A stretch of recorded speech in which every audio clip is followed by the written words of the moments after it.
কি বনাইছ বা?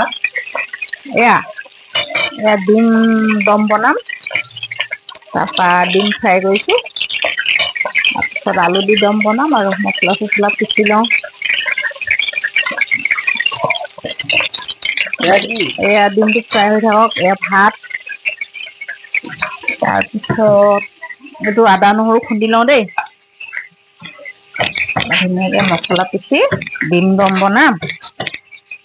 তাৰপৰা কঁঠালৰ চব্জি বনালোৱেই, কঁঠালৰ চব্জি হৈ গ'ল। খাই ভাল লাগিব দেই।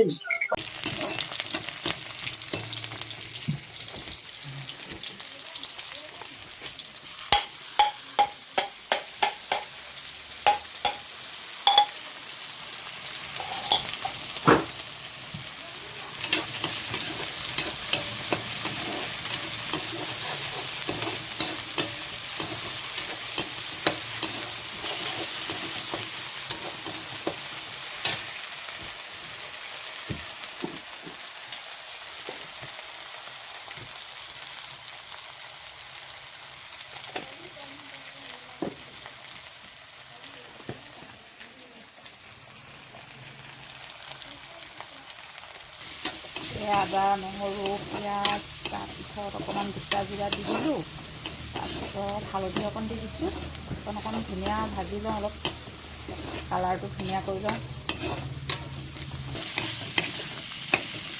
তাৰপিছত অকণমান নিমখ, কিমান খাই আৰু নিজে নিমখ অকণ দি ল'ম, তাৰপিছত ফ্ৰাই কৰি দিছোঁ ধুনীয়াকৈ। ফ্ৰাই কৰি ল'লে ভাল লাগিব, তাৰপিছতহে পানী দিম।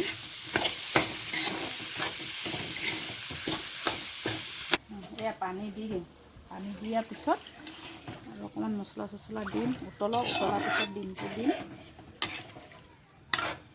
পানী বেছি নিদিওঁ, অকণমান দিম দেই। তাৰপিছত ধনিয়াটো দি অকণমান উতলিব ন, তাৰপিছত এয়া ডিম দি দিম। ডিম আমাৰ তিনিটালৈ দি দিম, এইটো পাপাৰ কাৰণে থৈ দিম, আলু নাখাই যে। অকণমান উতলক আৰু ইমান ধুনীয়া গোন্ধ, খাই ভাল লাগিব দেই। মজা, আপোনালোকে এনেকৈ বনাই খাবচোন।